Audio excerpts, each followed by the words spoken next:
الرحيم. فقد قال الله تعالى في الكلام المجيد والفرقان الحميد. بسم الله الرحمن الرحيم. من عمل صالحا من ذكر أو أنثى وهو مؤمن فلنحيينه حياة طيبة. قال الله تعالى بشان حبيبه إن الله وملائكته يصلون على النبي يا أيها الذين آمنوا صلوا عليه وسلموا تسليما. درود پاک پڑھیے. اللهم صل على سيدنا ومولانا محمد معدن الجود والكرم وعلى آله وصحبه.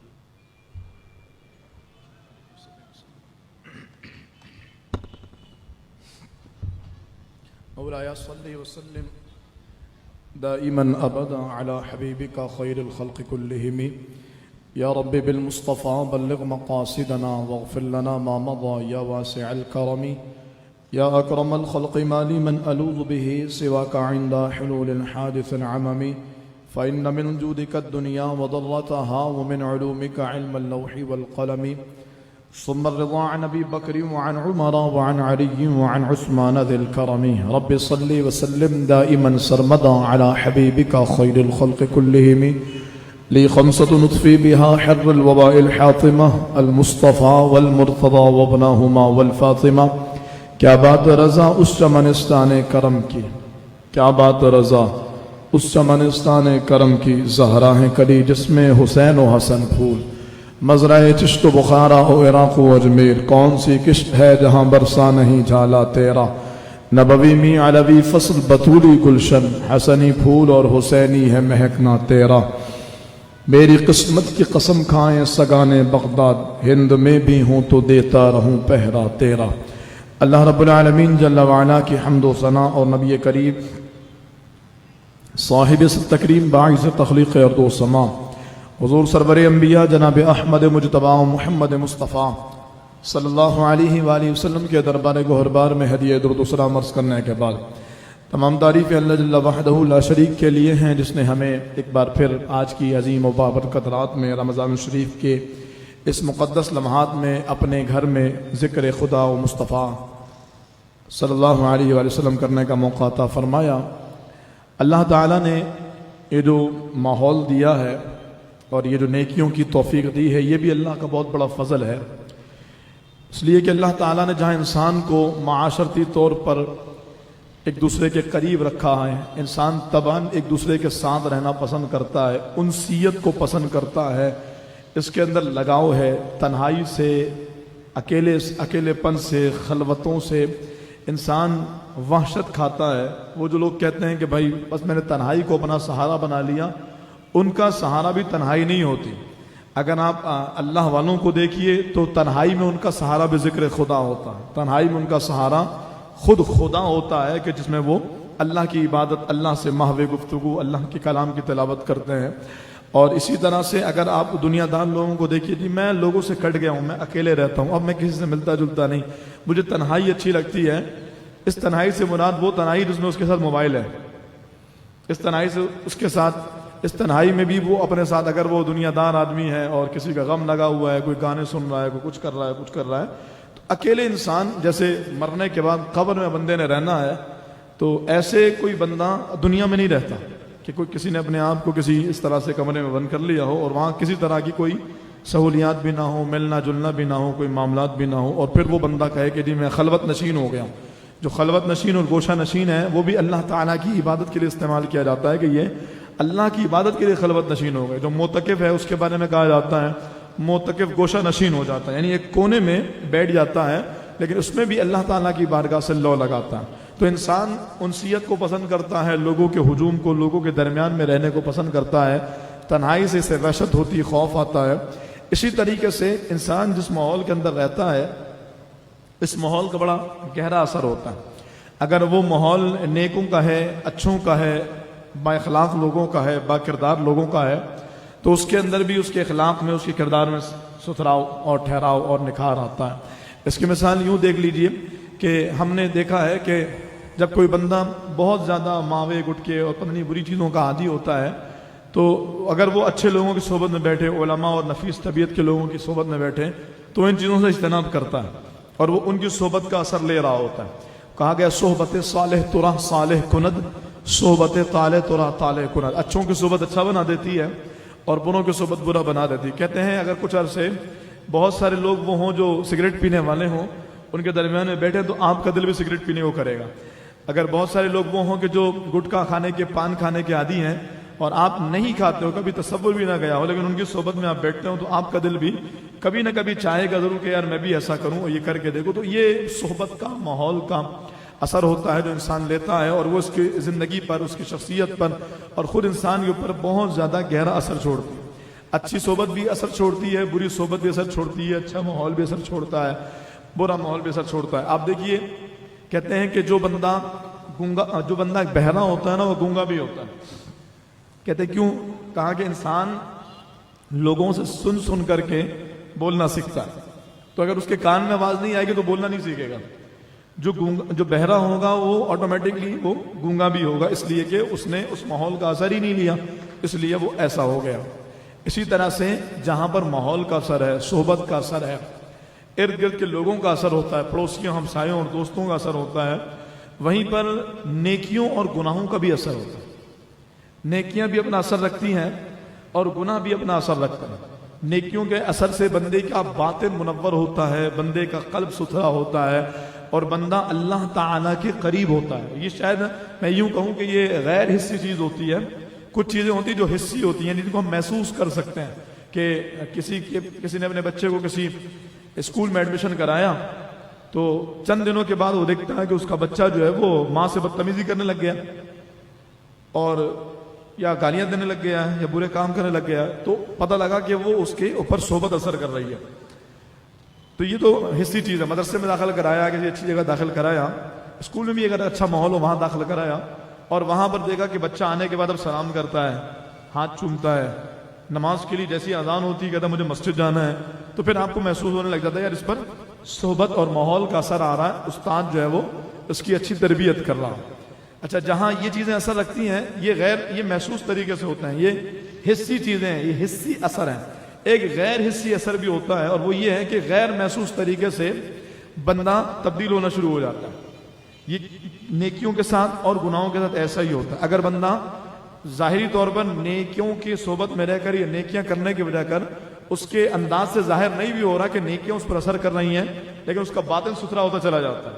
اس کی مثال میں عرض کروں، پھر ہوتا یہ ہے کہ بندہ جہاں پر تھوڑی سی بات کرے گا رو پڑے گا، جہاں پر خوف خدا کی بات آئے گی پگھل جائے گا، جہاں پر اللہ رسول کا نام آئے گا وہاں اس کے اوپر دقت طاری ہو جائے گی، یار ایسا کیوں ہو رہا ہے، پہلے تو ایسا نہیں ہوتا تھا، ابھی ایسا کیوں ہو رہا ہے؟ تو کہا یہ نیکیاں اثر کر رہی ہیں، اور نیکیاں غیر محسوس طریقے سے تمہارے دل کے زنگ کو ایسے صاف کر رہی ہیں کہ اب گناہوں کے تذکرے پر، اپنے گناہوں کو یاد کر کے، اپنے گناہوں پر نادم ہو کر، اللہ کے خوف کو سوچ کر، اللہ تعالیٰ کی بارگاہ میں پیشی کو سوچ کر کے دل پریشان ہوتا ہے، روتا ہے، غمزدہ ہوتا ہے۔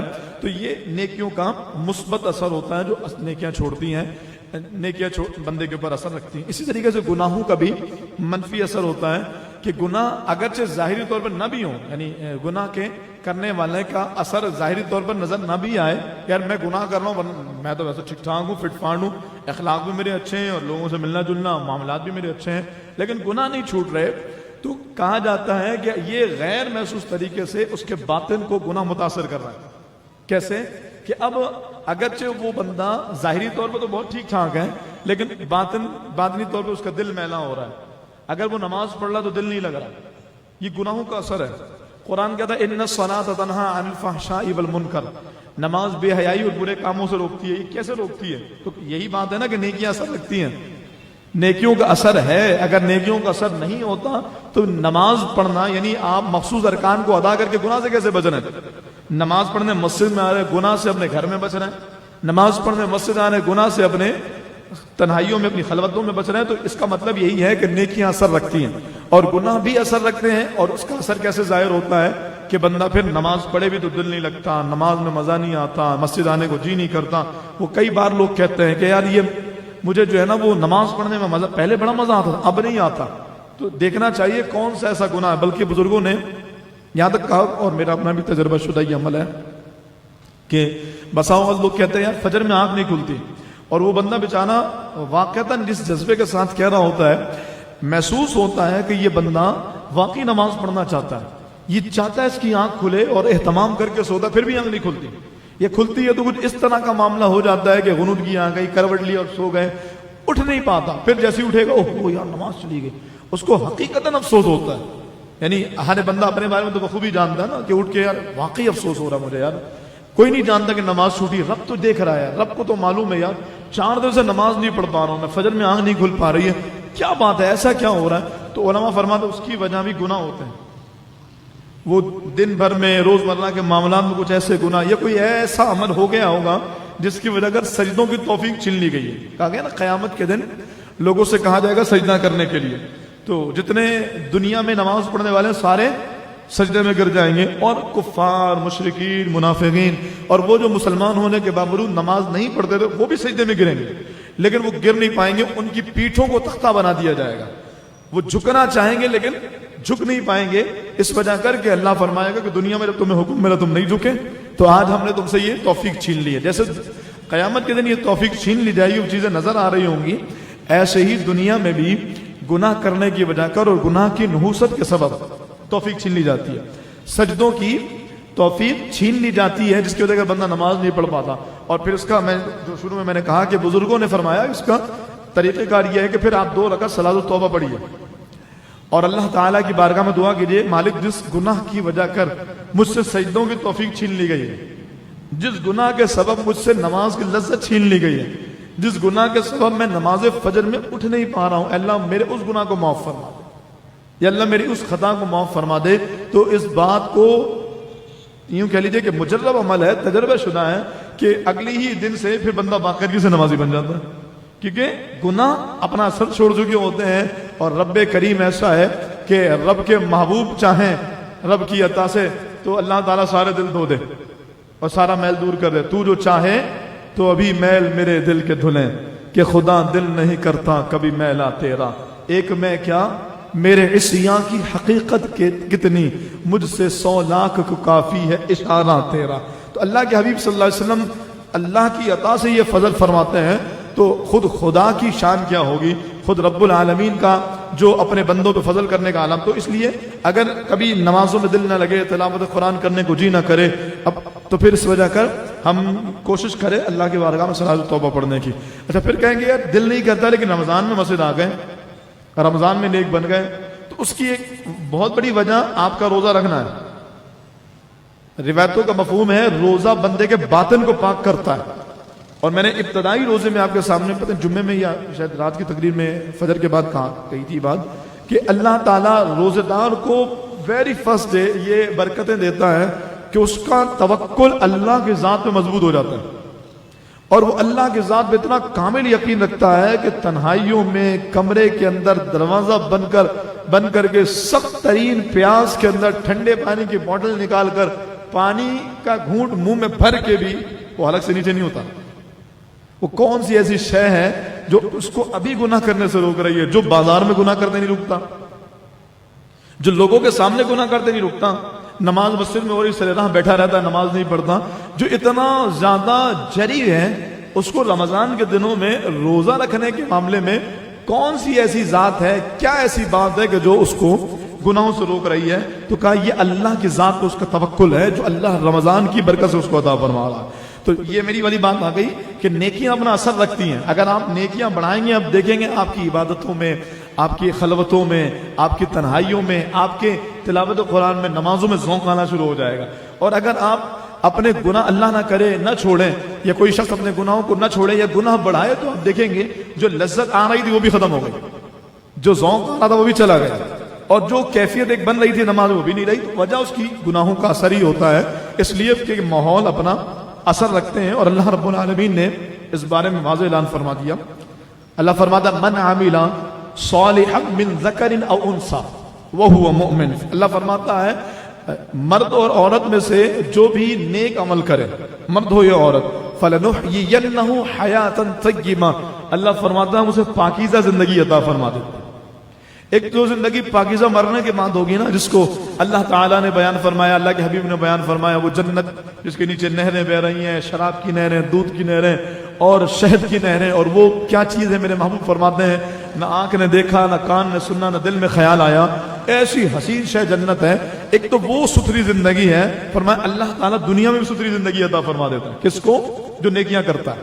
یہ میری والی بات جو میں نے آپ سے ابتدا میں کہی کہ نیکیاں اپنا اثر رکھتی ہیں، آپ نیکی کیجئے اللہ آپ کو پاکیزہ بنا دے گا، اللہ آپ کو نفیس ستھرا اور باطن کی طہارت اور پاکیزگی عطا فرما دے گا۔ جو اللہ والے ہوتے ہیں، یار یہ بندہ دل کا کتنا اچھا ہے، یار یہ بندہ کتنا سخی آدمی ہے، یہ کیسا اللہ کا فضل اس بندے پہ، اس کو غصہ نہیں آتا کیا، اس بندے کو چڑچڑا پن نہیں ہوتا کیا، یار یہ اس بندے کو جب دیکھو مسکراتا رہتا ہے، اس کے انداز دیکھو، ملنساری دیکھو، پریشانی میں بھی ظاہر نہیں کرتا کہ پریشان ہے۔ وجہ کیا ہے؟ ایک بہت بڑی وجہ یہ ہے کہ وہ بندہ نیک ہے، اور نیکیوں کی وجہ کر اللہ نے اسے نفس پہ کنٹرول دے دیا ہے۔ اب وہ لوگوں کی طرح بازاری زبان استعمال نہیں کرتا، اب وہ لوگوں کی طرح بک بک نہیں کرتا، فحش گوئی نہیں کرتا، اب وہ عام لوگوں کی طرح اگر کسی معاملے میں معاملات خراب ہو جائے تو چیخ پکار نہیں کرتا، واویلا نہیں کرتا۔ یہ اللہ تعالیٰ کی بارگاہ میں نیکیاں کرنے کا اثر ہوتا ہے۔ اللہ فرماتا ہے فَلَنُحْيِيَنَّهُ حَيَاةً طَيِّبَةً، ہم اس کے لیے ستھری زندگی اور خوبصورت زندگی اس کا مقدر فرما دیں گے۔ اور اللہ فرماتا ہے مَنْ أَعْرَضَ عَنْ ذِكْرِي فَإِنَّ لَهُ مَعِيشَةً ضَنْكًا۔ یہ وبال ہے، اور آج کے اس معاشی بحران کے اندر، اور پاکستانیوں کی اسپیشلی میں بات کروں، اور میرے سامعین میں ایک زیادہ تر تعداد ظاہر ہے ہم اردو بولنے والوں کی ہے اور پاکستانیوں کی ہے، تو میں آپ سے مخاطب ہوں کہ ہم پاکستان کے حالات دیکھیں تو یہ سنبھلنے کا نام نہیں لے رہے، بگاڑ سے بگاڑ بڑھتا چلا جا رہا ہے، تباہ سے تباہ تر اور تباہ کن حالات ہوتے چلے جا رہے ہیں۔ ہر چیز کا ملبہ حکمرانوں پہ ڈال دینا اور ہر چیز کا ذمہ دار حکمران کو بنا دینا، یہ بھی ناانصافی ہے، اور یہ بھی انصاف کے تقاضوں کو پورا نہیں کرتا، کیونکہ قرآن تو ہمیں کچھ اور بتا رہا ہے۔ حکمران یقیناً کہا ہے کسی نے، حکام یقیناً ہے حالات کے مجرم، پر کرتوت ہمارے بھی ہیں اور عملوں کی سزا ہے، دیکھے ہیں یہ دن اپنے ہی غفلت کی بدولت، سچ ہے کہ برے کام کا انجام برا ہے۔ اللہ فرماتا من اعرض عن ذکری، جس نے میرے ذکر سے منہ موڑا، جس نے میرے ذکر سے اپنے چہرے کو پھیرا، یعنی جس نے میری عبادت کو ترک کر دیا، اللہ فرماتا فَإِنَّ لَهُ مَعِيشَةً ضَنْكًا، ہم اس کی زندگی کو تنگ کر دیں گے۔ آخرت کا عذاب تو رہنے دیجئے جو ہوگا اللہ کی نافرمانی پر، اللہ زندگی کو تنگ کر دے گا۔ آج کیسے کٹھن حالات ہیں، جتنا کما لو پورا نہیں ہوتا، جتنی محنت کر لو اخراجات بڑھتے چلے جاتے ہیں۔ یعنی میں 25 30 40 50 ہزار والوں کی کیا بات کروں، جو لاکھوں میں کماتے ہیں ہم ان سے پوچھئے، یہ بہت مہنگائی ہے۔ میں نے بڑے بڑے کروڑ پتی اور ارب پتی لوگوں سے سنا یار حالات بہت خراب، بہت کرائسس ہے، یار ہاتھ بہت تنگ ہو گیا ہے۔ اب وہ جیسے بھی کہتے ہو، جس انداز سے کہتے ہو، رب کا فرمان تو یہ کہتا ہے فَإِنَّ لَهُ مَعِيشَةً ضَنْكًا، ہم زندگی کو تنگ کر دیتے ہیں، معاش کو روک دیا جاتا ہے، تمہاری زندگی کے ذرائع کو اور اللہ کی جانب سے رحمتوں کو اور برکتوں کو اٹھا لیا جاتا ہے، اور نتیجہ کیا ہوتا ہے کہ انسان چاہ کر کے بھی اپنی زندگی کی خوشیوں کو، زندگی کے شب و روز کو ویسے نہیں گزار پاتا جیسے وہ گزارنا چاہتا ہے۔ وجہ وہی گناہ، وہی جو بات میں نے آپ کے سامنے تمہیداً کہی کہ نیکیاں اپنا اثر رکھتی ہیں، جس کے سبب بندے کو پاکیزگی ملتی ہے، دل کی ستھرائی ملتی ہے، باطن کی طہارت ملتی ہے، آنکھوں کی حیا ملتی ہے، زبان کی حلاوت ملتی ہے، اور دل دماغ کی مٹھاس ملتی ہے کہ وہ بولتا بھی میٹھا ہے، بدنگاہی سے بھی بچتا ہے، گناہوں سے بھی بچتا ہے، اور نیکیاں کرنے کے سبب اس کے اخلاق، کردار، انداز، معاملات، اعمال میں سدھار اور نکھار آتا چلا جاتا ہے۔ اس کے برعکس وہ بندہ جو گناہ نہیں چھوڑتا، جو اللہ کے ذکر سے منہ موڑتا ہے، تو اللہ رب العالمین فرماتا اللہ اس کی زندگی کو تنگ کر دیتا ہے، یعنی اس کے جو گناہ ہیں وہ اس پر ایسے اثر انداز ہوتے ہیں کہ اس کی زندگی کے شب و روز کے معاملات خراب کر دیے جاتے ہیں۔ اور اللہ کے ذکر میں سب سے جو اہم ترین ذکر ہے وہ نماز ہے، وہ نماز ہے، سب سے اہم ترین ذکر نماز ہے۔ روزہ، حج، زکوٰۃ یقیناً یہ ہے، لیکن یہ روزانہ کی بنیاد پر نہیں ہے، روزانہ کی بنیاد پر نماز ہے، اور جو کہ ہے فرض۔ اب آپ ہم دیکھ لیں کہ ہم جتنا شکوہ کرتے ہیں، کیا اتنی تعداد نماز مسجد میں نماز پڑھنے آتی ہے؟ جتنا ہم شکوہ کرتے ہیں حالات کا، جیسے ہم اگر میری بہنیں بھی آئی ہوئی ہیں اور وہ سن بھی رہی ہوتی ہیں، ان سے عرض کروں گا کہ ہم رشتوں کی بندش، معاملات، پریشانی، رشتے نہیں ہو رہے، تو یہ زندگی تنگ نہیں ہو گئی، زندگی رک نہیں گئی، چاہ کر کے بھی شادی نہیں ہو پا رہی ہے۔ کئی لوگ کہتے ہیں رشتہ لگ گیا ہے، لیکن جب بھی شادی کرنے کا سوچتے ہیں کوئی نہ کوئی خرچہ آ جاتا ہے، پیسے بہت ہیں، سب کچھ ہے، تیاری پوری ہے، لیکن شادی نہیں ہو پاتی۔ ان لہو معیشۃ ضنکا، ہم زندگی کو تنگ کر دیتے ہیں. زندگی تنگ کرنے کا مطلب یہ ہرگز نہیں ہوتا کہ صرف پیسے نہ ہو. پیسوں کی فراوانی ہے، رشتے نہیں آ رہے. رشتہ لگ گیا، شادی نہیں ہو رہی. شادی ہو گئی ہے، زوجین میں محبت پیدا نہیں ہو رہی. مائنڈ سیٹ نہیں مل رہا، دماغ نہیں مل رہے، گھر میں بن نہیں پا رہی ہے.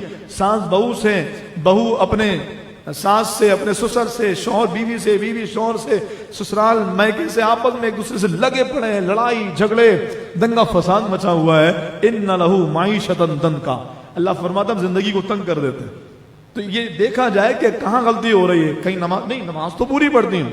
میری بہن کوئی کہے نماز تو کبھی نماز چھوٹی نہیں ہے، میں تو تہجد بھی پڑھ لیتی ہوں، کبھی ایسا نہیں ہوا. پھر یہ دیکھا جائے کہ جو نماز پڑھ رہی ہے وہ صحیح پڑھ رہی ہے، جو قرآن پڑھتی ہے نماز میں وہ درست پڑھ رہی ہے. فرمایا گیا کہ جو قیامت کے دن کچھ لوگوں کی عبادتوں کو لپیٹ کے منہ پہ مار دیا جائے گا. وہ کہیں گے اللہ نماز تو پڑھی ہے. فرمایا پڑھی تو، لیکن جو قرآن اس میں پڑھا ہے وہ تو سارا غلط پڑھا ہے.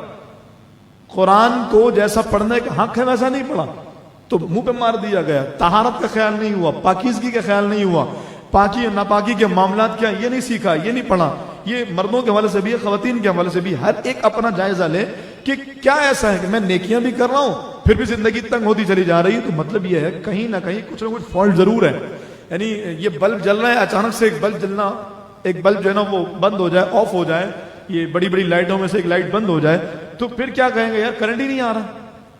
یہ آپ دیکھو یہ پی ایم ڈی سے کرنٹ ختم ہو گیا. اگر پی ایم ڈی سے کرنٹ ختم ہو جاتا تو دوسری لائٹوں میں کیوں آ رہا ہے، دوسری لائٹیں کیوں جل رہی ہیں. تو کہنے کا مقصد یہ پھر کیا کہا جائے گا، دیکھو اس پہ کہیں کوئی وائر جو ہے نا ڈسکنیکٹ ہو گئی ہے، کہیں نہ کہیں گڑبڑ ضرور ہے. نہیں یار وائر تو پوری آ رہی، لگ بھی رہی، کہیں نہ ہاں بھائی کہیں نہ کہیں ہے. دیکھا تو کہیں نہ کہیں لائن میں کہیں فالٹ ضرور تھا. آپ مانیں گے فالٹ ہونے کی وجہ اگر یہ ایسا ہوتا ہے، کوئی کہ نہیں کوئی فالٹ نہیں، کہا مان ہی نہیں سکتا کہ کوئی فالٹ نہ ہو، بلب بھی صحیح ہو، جلنا ہو. ایسے ہی ہمارا معاملہ ہے کہ ہم نمازیں بھی پڑھ رہے ہوں، ہم عبادات بھی کر رہے ہیں، ہم دعائیں بھی مانگ رہے ہیں، زندگی تنگ ہوتی چلی جا رہی ہے. آزمائشیں اور ہوتی ہیں، زندگی تنگ ہوتی چلی جا رہی ہے. وہ کہتے ہیں میں اگر سونے کو ہاتھ لگاؤں تو مٹی ہو جاتا ہے، بڑی پریشانی ہے. تو غور کیجئے، ایسا تو نہیں ہے کہ ہمارا کوئی گناہ ایسا ہے جو ہماری زندگی کو تنگ کر رہا ہے. ہمارے ہاں رئی صحیح کثر کیا کرتے ہیں تو اٹھا کے جنات پہ ڈال دیتے ہیں. یہ ضرور جنات کا ہے، ضرور کسی نے کارروائی کی ہوگی. دیکھو چیک کرو. اچھا پھر 4 جگہ سے استخارہ کرایا، 3 جگہ سے آیا کہ کوئی مسئلہ نہیں ہے، نظر بد کا یا پھر آزمائش کا یا کچھ اور. لیکن وہ دل اس وقت تک مطمئن نہیں ہوگا جب تک کوئی عامل صاحب یہ نہ بتا دے کہ کارروائی ہے. جب کہا بھائی کارروائی، ہاں دیکھا میں کہتا تھا نا کارروائی تھی، یہ پتہ نہیں اس کے پاس گیا اس کو کیسے نہیں لگ رہا مجھے. اچھا میں عامل نہیں ہوں، وہ بندہ کہے گا کہ میں عامل نہیں ہوں لیکن پھر بھی مجھے محسوس ہو کہ کارروائی ہے، اس کو پتہ نہیں کیوں محسوس نہیں ہو رہا. اچھا اس سے کوئی پوچھے پلٹ کر کے کہ بھائی نماز پڑھتے ہو؟ نہیں یار بس نماز میں سستی ہو جاتی ہے ورنہ سب کام پورے ہیں. جمعہ نہیں چھوڑتا میں، کہ ایک جمعہ نہیں چھوٹا. یہ ہماری کیا کہا جائے، افسوس کا عالم یہ ہے، ہماری ذہنی پسماندگی کہیے اس کو، کہ گناہوں کو نا ہم اچھا بنا کے پیش کرتے ہیں. نماز روزے رکھیں یار بس 2 چھوٹے باقی سارے چل رہے ہیں. ہاں بھائی جو 2 چھوٹے ہیں وہ اصل چیز ہے نا، سارے چلنے تو چلنے ہی تھے سارے. نماز پڑھ یار ماشاءاللہ سے 4 پڑھتا ہوں، 1 چھوٹ جاتی ہے بس. جو 1 چھوٹتی ہے نا اسی پہ تو مسئلہ ہو رہا ہے، وہیں سے لائن ڈسکنیکٹ ہو رہی ہے، جو بقیہ 4 کا فائدہ بھی نہیں دے رہی ہے، وہیں سے تو معاملات گڑبڑ ہو رہے ہیں، اسی کو تو جوڑنا ہے. پھر کہا بھائی وہ زکات دی ہے، ہم پچھلے سال پوری دی تھی، اس سال تھوڑا سا مسئلہ ہے. جو پچھلے سال دی تھی وہ تو آپ کو مل گئی لیکن جو اس سال آپ نے نہیں کی ہے تو وہاں سے تو اصل پرابلم شروع ہو رہی ہے. یہ دیکھیے اپنے اعمال کا جائزہ لیجئے، کہیں نہ کہیں کچھ نہ کچھ ایسا فالٹ ضرور ہوتا ہے جس کی وجہ کر اللہ فرماتا ہے ان لہو معیشۃ ضنکا. اللہ فرماتا ہے ہم زندگی کو تنگ کر دیتے ہیں کہ زندگی کے شب روز چاہ کر کے بھی بندہ اس کے اچھے نہیں گزار پاتا. اور پھر ہمارے اکابرین کا یہ طرز عمل اتنا خوبصورت ہے. بلکہ اس سے پہلے میں ایک بات عرض کروں، ہمارے علماء فرماتے ہیں اللہ تعالیٰ گناہوں کی 3 طرح سے سزا دیتا ہے، یا گناہ کرنے پر 3 طرح کی چیزیں ہم پر آتی ہیں. 3 میں سے وہ ایک چیز، ایک تو یہ ہے کہ اللہ تعالیٰ گناہ پر مہلت دیتا ہے. پہلا یہ ہے کہ اللہ تعالیٰ گناہ پر تنبیہ کرتا ہے. کوئی ایسا معاملہ ہو جائے گا جس سے بندہ سمجھ جائے ہاں بھائی اللہ تعالیٰ متنبہ کر رہا ہے کہ گناہ کر رہا ہے تو، اور یہ پکڑ میں آ رہا ہے، یہ میری نگاہ میں ہے، جس دن پکڑوں گا تو ان بطش ربک لشدید. تو بندہ ٹھوکر کھا کے سمجھ جاتا ہے نہیں یار یہ گڑبڑ ہو رہی ہے. یار ایک کوئی بندہ روزے نہیں رکھ رہا تھا، رمضان میں اللہ نہ کرے اس کا کسی کا ایکسیڈنٹ ہو گیا، بھائی یہ روزے چھوڑ رہا تھا میں، ضرور اسی روزہ چھوڑنے کی وجہ کر ایسا ہوا ہے. اللہ کر یہ خیال بھی آ جائے، یہ خیال بھی رب کی رحمت ہے نا. ورنہ ہمارے یہاں تو اگر ایسا ہو جائے تو یہ خیال نہیں آئے گا کہ نماز پڑھ کے نہیں نکلا تھا، یہ خیال آئے گا بھائی یہ لگتا ہے آج جو ہے نا وہ کوئی اثرات کسی جھپیٹے میں آ گیا ہوں میں، ہاں وہ کالی بلی نے راستہ کاٹا تھا میرا۔ اچھا ویسے تو یہ بدشگونی لینا منع ہے نا، کالی بلی راستہ کاٹے تو کچھ بھی نہیں ہوتا، بالکل ایسا ہی ہے۔ تو ابھی میں پچھلے دنوں آ رہا تھا تو ایک کالی بلی رات کے وقت زور سے میرے آگے سے گزری نا، فوراً یہ باتیں میرے ذہن میں آئیں اور میں نے کہا یا اللہ تو یقیناً اس بات پہ قادر ہے کہ تو مجھے آنکھوں سے دکھا دے کہ یہ جو بدشگونیاں ہیں یہ غلط ہے۔ الحمدللہ، اور اللہ کے فضل سے میں نے ایک بڑا طویل سفر، یعنی یوں سمجھ لیجئے تقریباً 50 کلومیٹر کا سفر طے کیا، اطمینان سے گھر پہنچا اور اس کے بعد بھی کئی دن تک بالکل اطمینان سے الحمدللہ سکون سے رہا ہوں، کوئی پریشانی نہیں آئی۔ لیکن اگر یہی کسی نفسیاتی بندے کے ساتھ معاملہ ہوتا جس کے کالی بلی، تو وہ کالی بلی کے کاٹتے ہی نا راستہ بدل لیتے ہیں۔ بھائی راستہ کاٹ دیے کالی بلی، آگے کچھ ہونے والا ہے، کچھ بھی نہیں ہوا۔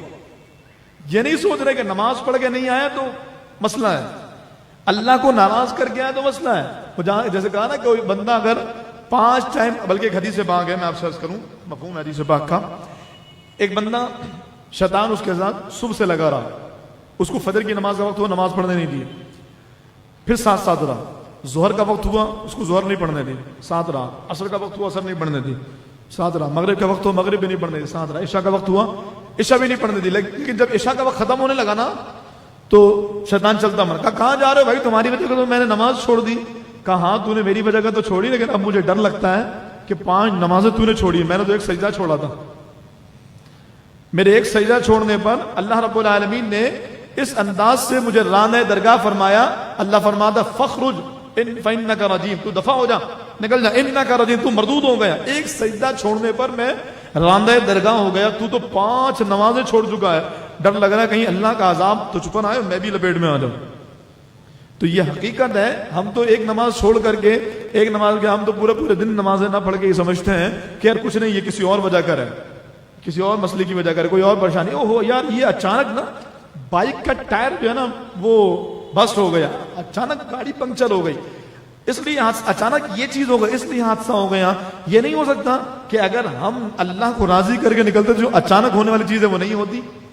تو بہرحال یہ بہت ساری چیزیں اس کو ہم آگے خود سوچ سکتے ہیں، میرے پاس وقت نہیں جس کو طوالت کا متمنی ہوں یا متحمل ہوں اس کو آگے لے کر کے جاؤں۔ تو میں یہ عرض کر رہا تھا کہ سب سے پہلا جو اللہ کی طرف سے بندے کے لیے گناہ کرنے پر اللہ تعالیٰ کی طرف سے اس کے لیے چیز آتی ہے وہ تنبیہ ہے، کہ اس کو کسی بھی طرح سے ہلایا جاتا ہے، متنبہ کہ تیار ہو جاؤ، یہ غلط ہو رہا ہے، گناہ ہو رہا ہے، سمجھ جاؤ۔ اچھا جی، اس ہمارے اکابرین کا ترجمہ تو بڑا نرالا تھا، ہم تو بڑی بڑی چیزوں کو دیکھ کے بھی نہیں سمجھتے گناہوں کی وجہ کر ہے۔ ہمارے بزرگوں کا عالم قبلہ حضور فضیل بن عیاض رحمہ اللہ، ایک مرتبہ انہیں گھوڑے پر سوار ہونے کے لیے جیسی آپ اس کے پشت کی طرف بڑھے تو گھوڑا بدک گیا، جیسی گھوڑا بدکا جناب فضیل بن عیاض گئے، جا کے مصلی بچھایا، 2 رکعت نماز پڑھی، اس کے بعد دوبارہ آئے تو آپ کے جو مریدین تھے انہوں نے پوچھا حضور اس بات سمجھ میں نہیں آئی، گھوڑا بدکا تو ہو سکتا ہے چارہ ڈالتے، بھوک کی وجہ کر بدکا ہے، کسی نے تنگ کر دیا ہے، کوئی اور مسئلہ ہے، تو آپ جا کر نماز پڑھنے لگے، وجہ کیا ہے؟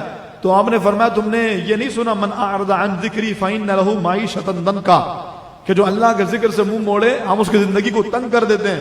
یہ گھوڑے کا بدکنا بھی تنبیہ ہے۔ تو میں نے اللہ کی بارگاہ میں جا کے 2 رکعت نماز پڑھی، رب سے کہا یا اللہ جس عمل کی وجہ کر ایسا ہوا میں اس سے توبہ کرتا ہوں۔ اس کے بعد جب آپ دوبارہ گھوڑے میں سوار ہوئے ساکن ہوا اور اب سوار ہو گئے، فرمایا دیکھو یعنی اگر گھوڑا بھی بدکے، یعنی میں یوں کہوں ہمارے دور کے اعتبار سے بائک میں پیٹرول تھا اچانک ختم ہو گیا، یار ریزرو تو بھی لگی تھی، یہ کیا ہوا اچانک سے پیٹرول ختم ہو گیا، یار آج ہی نئی ٹیوب ڈلوائی پھر پنکچر ہو گئی، یہ 2 نمبر ہی کرتا دکان والے، یہ لوکل ٹیوب دیتے ہیں۔ ایسا نہیں ہے کہ ہمارا کوئی گناہ اثر انداز ہو رہا، ایسا نہیں ہے کہ ہماری کسی عمل کی وجہ کر ہم راہ چلتے کوئی بدنگاہی کرتے ہوئے آئے تھے جس کی وجہ کر ایسا ہو گیا۔ حضور کے ایک صحابی اللہ اکبر کبیرہ، رسول اللہ صلی اللہ علیہ وسلم کے صحابی وہ آئے، سر پھٹا ہوا تھا، خون بہ رہا تھا، حضور کی بارگاہ میں آئے، کیا ہوا؟ کہ یا رسول اللہ میرا وہ سر پھٹ گیا۔ کیسے؟ فرمایا یا رسول اللہ میں آ رہا تھا کہ میری نگاہ کسی عورت کی طرف گئی، ابھی گئی تھی کہ میں ٹکرا گیا کسی دیوار سے اور سر پھٹ گیا۔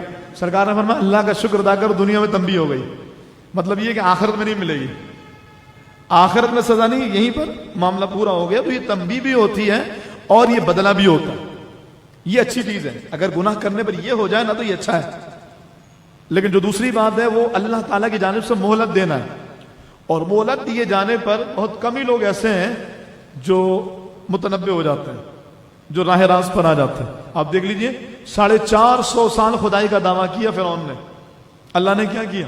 مہلت دی، مہلت دی، مہلت دی، حتیٰ کہ فرعون کے بارے میں آتا ہے ایک مرتبہ اس کی قوم پر قحط آ گیا، تو فرعون کے پاس سارے آ گئے، کیونکہ فرعون کے اندر میں خدا ہوں معاذ اللہ، ان لوگ اس کو خدا مانتے تھے، تو فرعون سے سب نے کہا کہ بارش برساؤ، انہوں نے کہا ٹھیک ہے آؤ چلو ایک میدان میں چلتے ہیں۔ اپنے سارے جو اس کے حواری تھے اور جو اس کی رعایا تھی سب کو لے کر کے وہ میدان میں آیا، سب کو روکا وہاں پر، اور خود سامنے پہاڑ پہ چلا گیا غار کے اندر، اور وہاں جا کر کے اللہ کی بارگاہ میں کہنے لگا یا اللہ مجھے معلوم ہے تو ہی سچا خدا ہے، میں تو جھوٹا ہوں، میں نے لوگوں کو تیری ذات سے دور کر دیا ہے، لیکن میں یہ چاہتا ہوں مجھے دنیا مل جائے، مجھے آخرت نہیں چاہیے، تو یا اللہ میری علاج رکھ لے، بارش برسا دے۔ اچھا ابھی وہ یہ اللہ سے ماوے گفتگو ہی تھا کہ غار کے دہانے پر ایک شخص آ گیا اور اس نے آ کر کہا بادشاہ سلامت ایک سوال کرنا ہے۔ کیسا آدمی ہے؟ جو میں ضروری بات کرنے آیا ہوں، یہاں پر کام کرنے آیا ہوں، اور تو کہہ رہا سوال کا بہت ضروری ہے۔ اس کے دل میں کیا کہا؟ اچھا پوچھ کیا کرنا ہے؟ کہا ایک مسئلہ حل کرنا ہے۔ کہا کیا؟ کہا وہ جو مانتا ہو کہ اس کا آقا اس کو کھلاتا بھی ہے، پلاتا بھی ہے، اس کی خواہش بھی پوری کرتا ہے، لیکن پھر بھی وہ کئی سو سالوں سے اپنے آقا کی نافرمانی کر رہا ہوں، ساری نعمتیں لے رہا ہوں، سب کچھ لے رہا ہوں اور نافرمانی کر رہا ہوں، اس کی سزا کیا ہونی چاہیے؟ تو فرعون نے کہا اس کو پانی میں ڈبو کے مارنا چاہیے۔ تو اس شخص نے کہا اچھا لکھ کے دے دیں؟ کہا لاؤ لکھ کے دے دیں۔ اس نے لکھ کے دے دیا ایسے بندے کی سزا جو اپنے آقا کا سارا انعام لیتا ہو، فضل لیتا ہو، آقا کی ساری چیزوں کو لیتا ہو، آقا اس کی ساری خواہشات کو پورا کرتا ہو، اس کی ہر آسائش کا خیال رکھتا ہو، اور پھر بھی وہ اپنے آقا کی ہر وقت نافرمانی کرے، تو اس کی سزا یہ ہے کہ اس کو پانی میں ڈبو کے مارنا چاہیے۔ کہا جاتا ہے کہ جب فرعون پانی میں ڈبویا جانے لگا اور اس کو پانی میں غرق کیا جانے لگا تو جبریل امین آئے اور وہی رخا دکھایا اور کہا کہ غار کے دہانے پر جو آیا تھا نا وہ میں ہی تھا، اور رب نے تیرا فیصلہ تیرے ہی ہاتھ سے کروایا ہے کہ اس کو پانی میں ڈبو کے مارنا چاہیے۔ تو وہ فرعون نے وہاں جا کر کے دعا مانگی، اور پھر جب وہ باہر نکلا بارش شروع ہو گئی۔ یہ کیا ہوتی ہے؟ مہلت۔ یعنی جیسے ہمارے یہاں یار روزہ نہیں رکھتا لیکن مسئلہ تھوڑی ہے، یہ بلا وجہ تم کہتے ہو نماز نہیں پڑھو تو پریشانیاں آئیں گی۔ وہ بھائی نماز نہ پڑھنے پر آ جائے اور تنبیہ ہو جائے تو یہ اچھا ہے نا، اور نہ پڑھو اور کوئی تنبیہ بھی نہیں ہو رہی تو ڈھیل مل رہی ہے، چھوٹ مل رہی ہے۔ روزہ ایک بھی نہیں رکھا، میں کیوں روزہ رکھوں یار، میرے پاس کمی تھوڑی ہے، کھانے پینے ہر چیزیں آسائشیں، گاڑیاں، بنگلہ، کوٹھی، ہر طرح کی سہولیات ہیں، میں جو چاہوں وہ خرید سکتا ہوں، جدھر چاہوں جا سکتا ہوں، میرے لیے کیا مسئلہ ہے؟ یہ مسئلہ تمہارے لیے اس سے بڑا ہے کہ تنبیہ ہو جاتی، کیونکہ یہ مہلت دی جا رہی ہے، اور مہلت کے بعد جب کھینچتا ہے، جب اس کی بے آواز لاٹھی چلتی ہے تو پنپنے کا موقع بھی نہیں ملتا۔ ان بطش ربک لشدید، تمہارے رب کی پکڑ بڑی سخت ہے۔ اور دوسرے مقام فرمایا ما کان ربک نسیا، تمہارا رب بھولتا بھی نہیں ہے، تو تم نے اس کی نافرمانیاں کی ہیں، اگر ڈھیل اس نے دے دی تو اس کا مطلب ہی نہیں کہ وہ بھول گیا، وہ بھولتا بھی نہیں ہے، جب پکڑتا ہے تو پچھلے سارے گناہوں کا برابر کر کے حساب لیتا ہے، اور پچھلے سارے گناہوں کو ایک ایک کر کے بندے کے سامنے رکھتا ہے۔ تو یہ فرعون کا معاملہ تھا۔ اسی طریقے سے بڑے بڑے جو اللہ تعالیٰ کے دشمن ہیں، جب آپ ان کو دیکھیں گے نا تو ان کا یہی حال رہا۔ قوم ہود کو دیکھیے، قوم سمود کو دیکھیے، قوم صالح کو دیکھیے، قوم داؤد کو دیکھیے، قوم شعیب کو دیکھیے۔ یہ شعیب علیہ السلام کی قوم یہ ناپ تول میں کمی کرتی تھی، داؤد علیہ السلام کی قوم، اور اللہ تعالیٰ نے بنی اسرائیل پر کچھ الگ قسم کی پابندیاں لگائی ہوئی تھی۔ ایک قوم پہ پابندی تھی کہ وہ ہفتے کے دن شکار نہیں کریں گے۔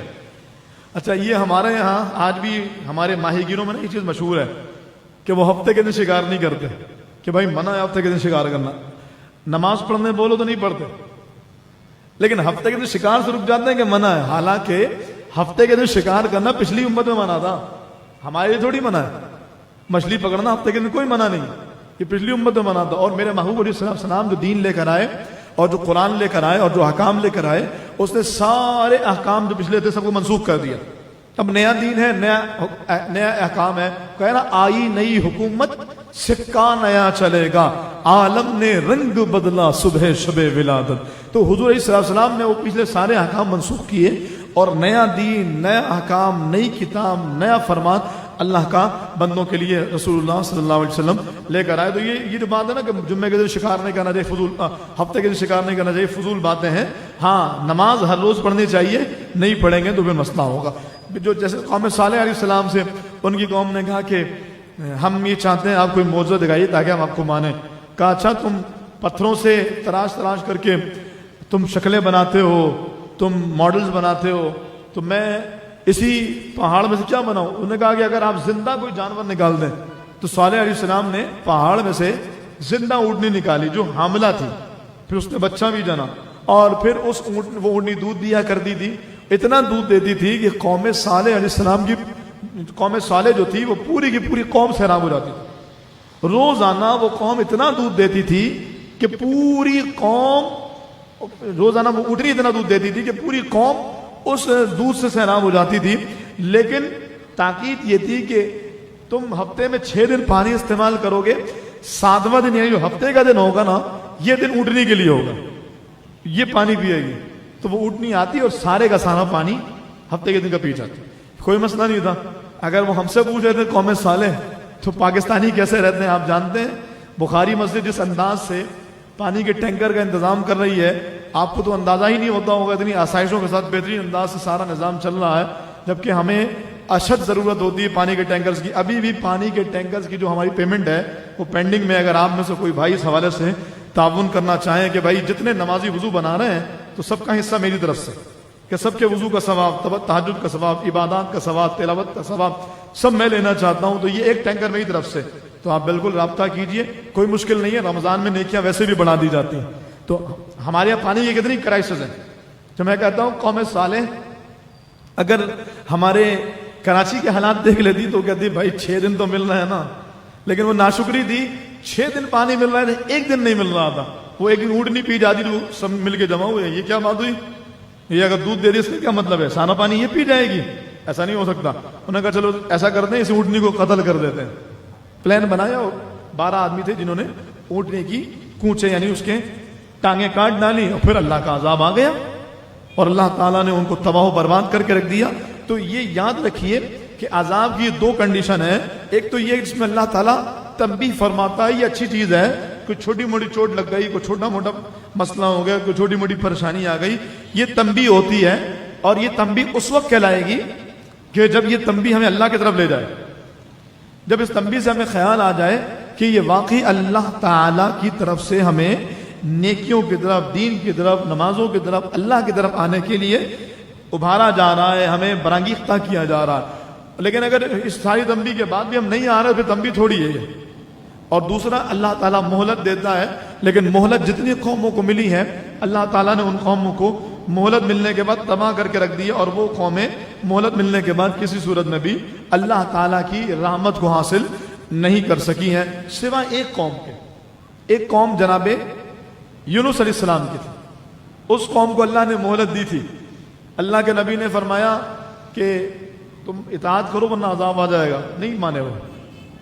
پھر اللہ کے نبی نے سمجھایا، پھر نہیں مانے، پھر سمجھایا، پھر نہیں مانے. تو اللہ کے نبی نے کہا یا اللہ یہ نہیں مانے تو عذاب بھیج، میں جا رہا ہوں. اللہ کے نبی یہ بول کر، اللہ کی طرف سے حکم نہیں آیا تھا. یونس علیہ السلام نے کہا یا اللہ عذاب بھیج، میں جا رہا ہوں، یہ نہیں مانتی میری. اللہ اکبر. ایک اللہ کے نبی کا یہ جلالی انداز بھی ہے اور ایک اللہ کے نبی کا وہ انداز بھی ہے کہ نالین شریف خون سے بھر گئی ہے. فرشتہ آ گیا، کہتا ہے محبوب حکم کرو یہ دونوں پہاڑوں کو ملا دیں، یہ طائف والے یہیں دب کے مر جائیں. سرکار فرماتے ہیں ایسا اگر ہو گیا تو پھر میں رحمت للعالمین کیسے؟ کہ مجھے یقین ہے یہ نہیں تو ان کے بعد آنے والی ان کی نسلیں وہ یقیناً میری اطاعت بھی کریں گی اور اسلام کا کام بھی کریں گی. پھر دنیا نے دیکھا وہ جو دیگر غزوات ہوئے ان میں باضابطہ طائف کے مجاہدین نے شرکت کی، اور آج لوگ طائف باضابطہ زیارت کے لیے، عبداللہ بن عباس کا مزار بھی طائف میں موجود ہے اور دیگر بڑی جگہ بھی ہے، وہاں جاتے ہیں اور پھر وہاں سے عمرہ کا احرام باندھ کر کے بھی آتے ہیں. تو جناب یونس علیہ السلام نے اللہ سے کہا یا اللہ عذاب بھیج دے، میں جا رہا ہوں. پھر اس قوم نے دیکھا کہ بس اب تو معاملات خراب ہو گئے. اللہ کا نبی، انہوں نے کہا معلوم کرو اللہ کا نبی ہے یا چلا گیا. سیانے لوگ ہوتے ہیں نا، کچھ سیانے بڑے بوڑھے سمجھدار، ان کی باتوں کو مانا جاتا ہے. انہوں نے کہا بھائی اللہ کے نبی، ان کو معلوم تھا یہ تو ہے اللہ کا نبی، دیکھو اللہ کا نبی چلا گیا کہ ہے؟ انہوں نے کہا چلا گیا. کا مطلب یہ کہ اب عذاب آنے والا ہے. اگر اللہ کا نبی ہوتا تو عذاب نہیں آتا. جیسے اللہ نے ہمیں فرمایا ما کان اللہ لیعذبہم وانت فیہم، اے محبوب رب تمہاری قوم کو ہلاک نہیں کرے جب تک تم ان میں ہو. کیسی وجہ کر امت محمدیہ اجتماعی عذاب سے ہلاک نہیں ہوگی. چھوٹے موٹے عذاب تو آتے ہیں، آپ تو 2005 کا زلزلہ بھی آپ کو یاد ہوگا، یہ بارشوں کا، یہ سیلاب کا، یہ جو بھی حالیہ سیلاب آیا بلوچستان میں انٹیریئر میں کیا حال ہوا، یہ تو ہوگا. جب ترکی میں زلزلہ آیا یہ بھی آپ کو معلوم ہوگا. لیکن وہ اجتماعی عذاب، پوری کی پوری قوم میں مٹا دیا جانا، پوری کی پوری قوموں کے چہرے کو بگاڑ دینا، فرمایا ایسا عذاب نہیں ہے کیونکہ آپ موجود ہیں. تو کسی سیانے نے کہا، کسی بزرگ نے کہا جا کے دیکھو کسی بوڑھے نے کہ اللہ کا نبی ہے کہ چلا گیا؟ تو کہا چلا گیا. کہا بس اب عذاب آنے والا، جلدی کرو اللہ کی طرف دوڑو، رجوع کرو، مناؤ رب کو، اللہ کو راضی کرو، اللہ کی رضا والے کام کرو. سارے پھر سجدے میں گر گئے. انہوں نے رب کو ایسے منایا، اللہ اکبر، انہوں نے رب کو ایسے منایا کہ اگر کسی نے کسی پڑوسی کے تنکے کو لے کے بھی استعمال کیا تھا اس کے بعد پہنچ گیا، کہا بھائی وہ تنکا معاف کر دو، میں نے تنکا استعمال کیا تھا. یعنی جیسا توبہ کرنے کا حق ہے، یا ایھا الذین آمنوا توبوا الی اللہ توبۃ نصوحا، جو اللہ ہم سے فرماتا ہے ایمان والو اللہ کی بارگاہ میں ایسی توبہ کرو کہ جس کے بعد گناہ نہ ہو، پکی توبہ، سچی توبہ، توبہ نصوح کرو. انہوں نے توبہ کی. ادھر یونس علیہ السلام عذاب کے منتظر تھے، واپس آئے سوچ کر کے آئے تھے قوم ہلاک ہو چکی ہوگی. دیکھا تو قوم بڑی شاد ہے اور بڑی ہی آسائشوں آسانیوں اور بڑے ہی آسودہ حالت کے ساتھ زندگی گزار رہی ہے، بڑے اچھے حالات کے ساتھ زندگی گزار رہی ہے. تو اللہ کے نبی پھر وہ تفصیلی واقعہ کہ آپ پھر یہ کہہ کر کے یا اللہ یہ تو پھر کہیں گے اگر میں اپنی قوم میں جاؤں گا، یہ کہیں گے یہ کیسا نبی ہے، یہ تو ہمیں بول کے گیا تھا عذاب آنے والا ہے اور میری بات ہی پوری نہیں ہوئی، حالانکہ حالات کچھ اور تھے. پھر وہ گئے، پھر وہ کشتی سے چھلانگ، پھر وہ مچھلی کے پیٹ میں، وہ تفصیلی واقعہ. لیکن کہنے کا مقصد یہ ہے کہ جس قوم نے مہلت ملنے پر رجوع کر لیا وہ بھی کامیاب ہو گئے، اور جس قوم نے تنبیہ کے بعد اپنے آپ کو سدھار لیا وہ بھی کامیاب ہو گئے. لیکن جس قوم نے تنبیہ کو بھی اگنور کیا اور مہلت کو بھی نظر انداز کیا تو پھر اس کے لیے سخت ترین عذاب اور سخت ترین پکڑ اللہ کی بارگاہ سے مقدر ہوتی ہے. ہم دیکھتے ہیں کہ یہ جو ہمارے آج کے حالات ہیں نا، یہ شاید تنبیہ اور مہلت سے آگے بڑھ کر ہے. تو یونس علیہ السلام کی قوم اگر سچے دل سے رب کی طرف رجوع کرے اور یونس علیہ السلام کی قوم اگر سجدے میں گر جائے تو رب اللہ کے نبی کی بد دعا کے باوجود، اللہ کے نبی کے ان کے خلاف دعا کرنے کے باوجود، اللہ کے نبی نے ان کے خلاف دعا کر دی، اس کے باوجود اللہ تعالیٰ ان کی توبہ قبول کر لے تو پھر تو ہم تو غلامان محمد ہیں، ہم تو اس محبوب کے امتی ہیں کہ اللہ اکبر. میرے آقا صلی اللہ علیہ وآلہ وسلم فرماتے ہیں کہ مجھ پر میرے وصال کے بعد تمہارے اعمال پیش ہوں گے. تو فرمایا کہ جو تمہاری نیکیاں ہوں گی ان کو دیکھ کر میں خوش ہوں گا، اور جو تمہارے گناہ ہوں گے انہیں دیکھ کر میں رب سے دعا کروں گا یا اللہ یہ میرا امتی سے معاف کر دے. جو نہ بھولا ہم غریبوں کو رضا، یاد اس کی اپنی عادت کیجیے. اللہ کے حبیب صلی اللہ تعالی علیہ وآلہ وسلم کی یہ محبت ہے. لیکن ہم جو موجودہ صورتحال دیکھ رہے ہیں یہ ہم تنبیہ اور مہلت سے آگے جا چکے ہیں. رمضان کی پر بہار اور پر مسرت اور بابرکت لمحات ہمارے پاس موجود ہیں. غنیمت جانیے، صدق کے دل سے رجوع کیجیے. ابھی بھی ہمارے پاس ایک تاخرات موجود ہے اور انشاءاللہ اگر ہمیں 30 کا روزہ ملتا ہے تو جو 30ویں شب آئے گی اللہ کے رحمت سے یقین ہے، سیدہ عائشہ صدیقہ رضی اللہ تعالیٰ بھی فرماتی ہیں کہ اس رات میں بھی شب قدر ہونے کا امکان موجود ہے حدیث پاک کے مطابق. تو کوشش کیجیے، منائیے، راضی کیجیے. وہ مان جاتا ہے، وہ ایک آنسوؤں پہ مان جاتا ہے، وہ ایک چھوٹی سی توبہ پر اور سچے دل سے رجوع پہ مان جاتا ہے. منا لیجیے رب کو، کیونکہ اللہ تعالیٰ اپنے بندوں کی جانب سے کی جانے والی توبہ کو پسند فرماتا ہے، منتظر رہتا ہے کہ میرے بندے مجھ سے توبہ کریں. یہ لمحے ہیں، اللہ کی بارگاہ میں صدق دل سے توبہ کیجیے، رجوع کیجیے. اللہ رب العالمین کی بارگاہ میں دعا ہے رب کائنات ہم سب کو حقیقی معنوں میں توبہ نصوح عطا فرمائے.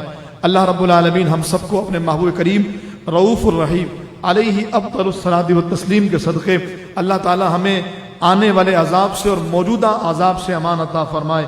اللہ تعالی ہمیں اپنے محبوب کی طرف رجوع کرنے کی توفیق عطا فرمائے. یہ جو مہلت ملی ہے، بلکہ یوں کہوں جو نیکیوں کا اثر اور یہ جو گناہوں کا وبال اور گناہوں کے جو منفی اثرات ہوتے ہیں، ان اثرات کو زائل کرنے کا سب سے بہترین طریقہ کہ بندہ اللہ کی طرف رجوع کرے، نماز پڑھے، تہجد پڑھیے. کہ تہجد وہ عبادت ہے کہ جو رسول اللہ صلی اللہ تعالی علیہ وآلہ وسلم پر فرض تھی. اور میں نے رمضان کے بالکل ابتدا میں یہ بات کہی تھی کہ یہ رمضان شریف کے تہجد کا رنگ اور ہوتا ہے کہ ہم عام دنوں میں تہجد پڑھیں تو ہمیں نفل پڑھنے کا ثواب ملتا ہے، لیکن رمضان میں اگر تہجد پڑھیں تو فرض پڑھنے کا ثواب ملتا ہے. اور رسول اللہ صلی اللہ علیہ وسلم کو تہجد جو تھی سرکار بھی کی وہ فرض تھی حضور پر. تو پیارے آقا علیہ السلام جو تہجد پڑھتے تھے وہ فرض ادا کرتے تھے. تو اگرچہ ہم ساری دنیا کے لوگ بھی مل کر کے حضور کی ایک تسبیح کا مقابلہ نہیں کر سکتے، تو پھر ہم یہ تو کہہ نہیں سکتے کہ تہجد کے برابر تہجد ہو جائے گی، لیکن یہ ضرور ہے کہ یہ بات دل کو سکون بخشتی ہے کہ ہم وہی نماز ادا کر رہے ہیں جو میرے محبوب ادا کیا کرتے تھے. یہ بالکل بس چند دن رہ گئے ہیں، تہجد پھر بھی ہوگی انشاءاللہ، سال کے 365 دن ہماری مسجد میں ہوگی. لیکن رمضان شریف میں جو تہجد مل رہی ہے ہو سکتا ہے کہ ہم میں سے کئیوں کی زندگی کی یہ آخری تہجد ہو. اس لیے جو موقع ہے، جو وقت ہے، جو سہولت ہے اس کو غنیمت جانیے، اللہ کی طرف رجوع کیجیے. انشاءاللہ کل رات بھی اسی انداز سے بلکہ بڑے طریقے سے ہماری 29ویں شب کی محفل پاک بھی ہوگی. کل ختم قرآن کی محفل بھی ہے، کیونکہ تراویح ہمارے یہاں 29ویں شب میں ختم قرآن ہوتا ہے، اس میں بھی شرکت کیجیے. رات کی محفل بھی ہوگی اور پھر کل الوداع رمضان بھی ہوگا انشاءاللہ. 30ویں شب کی محفل بھی ہوگی اور 30ویں شب کو انشاءاللہ ہمارے بچوں میں انعامات بھی تقسیم کیے جائیں گے، تقسیم اسناد بھی ہوگی. اور پھر رب نے چاہا تو انشاءاللہ جو ہماری لیلۃ الجائزہ ہوگی یعنی شب عید الفطر، اس کی بھی محفل ہوگی، عشاء کے فوراً بعد ہوگی. ضرور شرکت کیجیے. اللہ تعالی ہم سب کو جو سنا عمل کی توفیق عطا فرمائے. آمین بجاہ النبی الامین وما علیہ.